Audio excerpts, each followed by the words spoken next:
నమస్తే.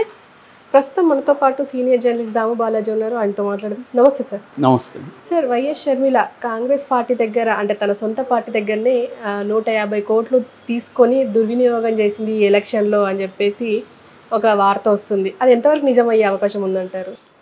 యాక్చువల్గా ఇది బాగా వైరల్ అవుతుంది. వర్రా రవీందర్ రెడ్డి ఇంతకుముందు మనకు గుర్తుంటే షర్మిల మీద సునీత మీద ఈయనప్పట్లో బెదిరింపు పోస్టులు పెట్టడం, ఈ వర్రా రవీందర్ రెడ్డి మీదనే షర్మిల కానీ సునీత కానీ హైదరాబాద్ సైబర్ పోలీసులకి కంప్లైంట్ ఇచ్చారు. అప్పుడు వర్రా రవీందర్ రెడ్డి ఒకప్పుడు భారతి రెడ్డికి పిఏగా ఉండేవాడు, తర్వాత ఆయన బయటకు వెళ్ళాడు. కానీ వర్రా రవీంద్రారెడ్డి అంటేనే అర్థం వైసీపీ వాళ్ళు చేయిస్తున్నారనేది వాళ్ళు అప్పుడు ఆరోపించారు.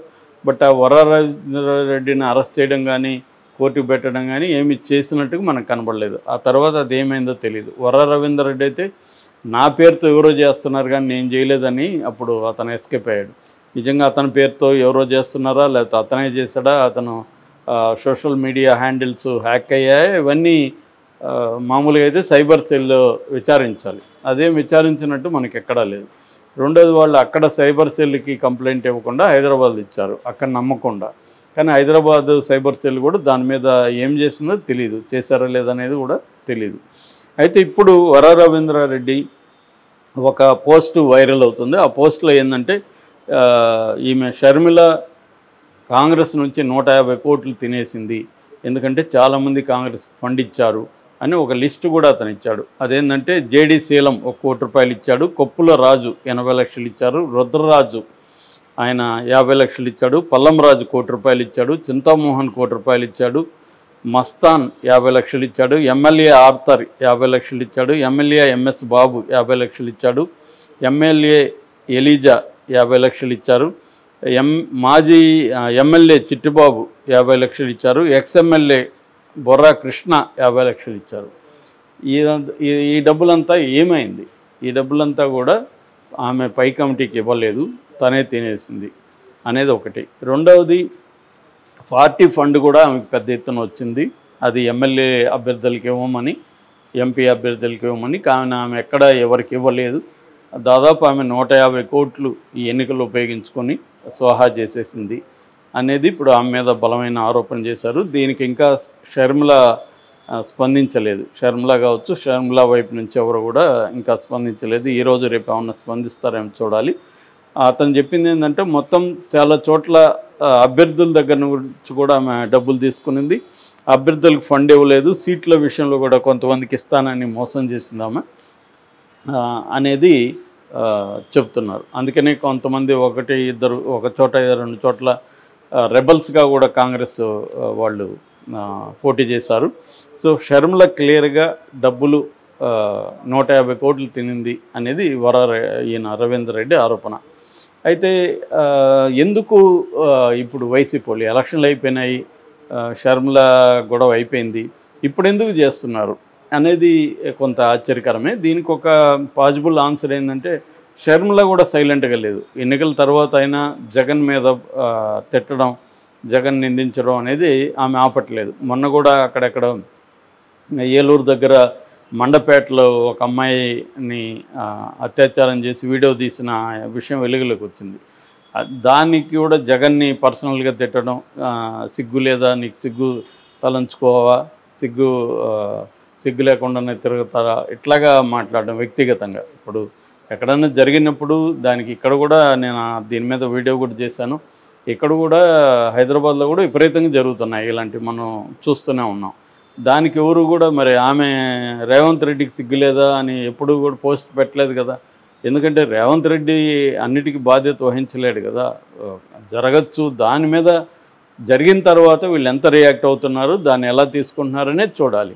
అది జరగకపోతే అప్పుడు అడగాలి. ముందు ఆమె ఏం చేయాలి, డిమాండ్, వాళ్ళకి బాధితులకు డబ్బులు ఇవ్వమనడం, ఆమెకు ఆ అమ్మాయి కుటుంబం పేద కుటుంబం, సో డబ్బులు ఇవ్వమనడం, తర్వాత దాని మీద సివియర్గా వాళ్ళని అరెస్ట్ చేసి కేసులు ఫైల్ చేయించడం, తర్వాత తన కాంగ్రెస్ పార్టీ అక్కడ కేసుని ముందుకు తీసుకెళ్ళడానికి యూజ్ చేయడం, ఇవి చేయాలి. నిజంగా బాధితురాల మీద ఆమెకు కన్సర్న్ ఉంటాయి. చాలా సార్లు ఏం జరుగుతుందంటే కేసు పెడతారు, ఎఫ్ఐఆర్ పెడతారు, తర్వాత పోలీసులే దాన్ని నీరు గారుస్తూ వస్తారు. విక్టిమ్స్ వీక్గా ఉండి పెర్పెట్రేటర్స్ స్ట్రాంగ్గా ఉన్న చోట పోలీసులు పెర్పెట్రేటర్స్ వైపు వెళ్ళిపోయి విక్టిమ్స్కి అన్యాయం చేసే విధంగా ఎఫ్ఐఆర్లో మెల్లగా దాన్ని నీరుగారుస్తూ వస్తారు. ఛార్జ్షీట్కి వచ్చేసరికి ఏముండదు కేసు. కాబట్టి కేసు బలంగా ఉండదు కాబట్టి కోర్టులో వీగిపోతుంది. అవతల వాళ్ళు మంచి లాయర్లను పెట్టుకుంటారు. ఇక్కడ పబ్లిక్ ప్రాసిక్యూటర్ కూడా చాలాసార్లు కుమ్మక్కైపోతారు. సో అలాగే కేసులు నీరుగారిపోతుంటాయి. అందుకని ఇన్ని హత్యలు ఇన్ని క్రైమ్స్ ఎందుకు జరుగుతున్నాయంటే పట్టుబడతామని అందరికీ తెలుసు. ఇవాళ సీసీటీవీలు సెల్ ఫోన్లు ఉండడంలో పట్టుకుంటారు, కానీ కోర్టులో అవి నిలబడవు. సో ఈ కోర్టులో నిలబడే ప్రాసెస్ నిజంగా వీళ్ళకి ఈమెకు దాని మీద కన్సర్న్ ఉంటే ఆ పని ఎక్కువ చేయాలి. అది వదిలేసి ఆమె జగన్ని పర్సనల్ అటాకే చేసింది. మేబీ దానికి కౌంటర్గా వీళ్ళు కూడా ఆమె మీద పర్సనల్ అటాక్ చేయడానికి బయలుదేరినట్టుగా ఉన్నారు. అంటే ఈమెను కాంగ్రెస్ పార్టీలోనే అనుమానాలు క్రియేట్ చేసే విధంగా. ఇప్పుడు ఎట్లాగా ఇతను స్టార్ట్ చేసినప్పుడు కాంగ్రెస్ పార్టీలో కూడా కొందరు ఆల్రెడీ చింతామోహన్ కొంత నెగిటివ్గా ఉన్నాడు షర్మిల పట్ల, మొన్న కూడా నెగిటివ్గా మాట్లాడాడు.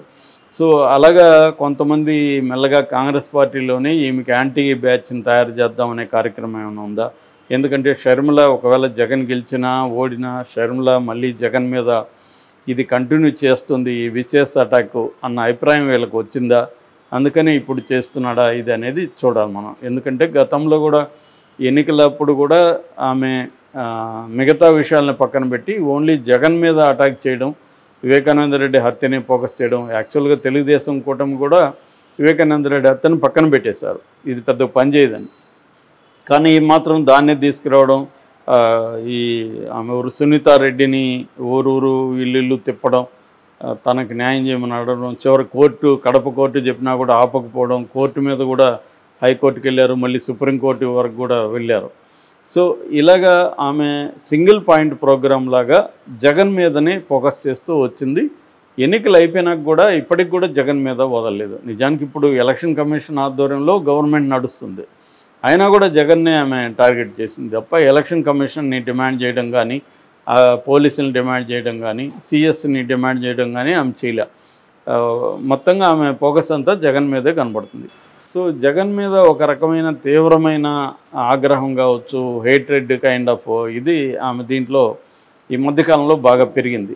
జగన్ కూడా ఓపెన్ అప్ అయి మాట్లాడాల్సి రావడం, టీవీ9లో ఆమె రాజకీయంగా ఆమె పదవులు కోరుకునేది, అది నేను ఇవ్వలేకపోయాను, ఎందుకంటే ఒకే జనరేషన్లో ఎక్కువ పదవులు ఒక ఇంట్లో నుంచి ఉంటే ఇది ఇబ్బంది అవుతుంది, అది నేను చేయొద్దు అనుకున్నాను అనేది అతను ఓపెన్గా చెప్పాడు. దాన్ని ఆమె మళ్ళీ ఖండించి ప్రమాణం చేయి, అది చేయని, బైబిల్ మీద ప్రమాణం చేయి, ఇవేవో కూడా ఆమె చెప్పింది. ఏదేమైనా వాళ్ళ పర్సనల్ గొడవల్ని తీసుకొచ్చి ప్రజల సమస్యగా మార్చేసింది. అదేదో చలం శ్రీశ్రీ మహాప్రస్థానికి చలం ముందు మాట ఉంటుంది అన్నమాట. ఆ ముందు మాటలు ఏంటంటే శ్రీశ్రీ బాధ ప్రపంచం బాధ శ్రీశ్రీ బాధ, కృష్ణశాస్త్రి బాధ ప్రపంచం బాధ అంటాడు. అంటే నా సమస్యల్ని ప్రపంచం అంతా చూడండి అని చెప్పడం కృష్ణశాస్త్రి చేస్తే, శ్రీశ్రీ ప్రపంచంలో ఉండే బాధలన్నీ తను తీసుకొని తను వాళ్ళ కోసం కవిత్వం రాశాడు అన్న ఒకే వాక్యంలో ఈయన ఇంత పెద్ద విషయాన్ని చెప్పగలడు.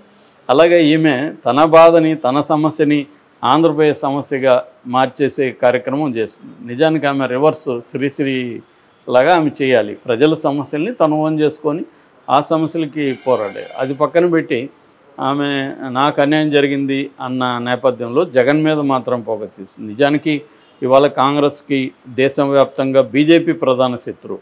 ఇక్కడ బీజేపీ కలిసిన కూటమి ఆమెకి ప్రధాన ఎనిమిగా ఉండాలి.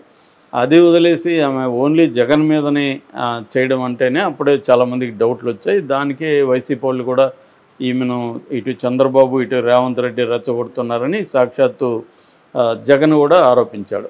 సో ఈ క్రమంలో ఈమె ఇంకా కూడా ఇది కంటిన్యూ చేస్తుంది కాబట్టి ఈమెని మనం కూడా అటాక్ చేద్దామన్న దృష్టిలో వీళ్ళు ఈ డబ్బు కుంభకోణాన్ని తీసుకొచ్చారు.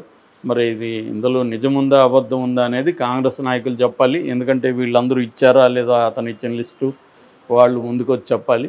అట్లాగే ఆమె వైపు నుంచి కూడా దీనికి ఆన్సర్ రావాలి. Okay sir, thank you.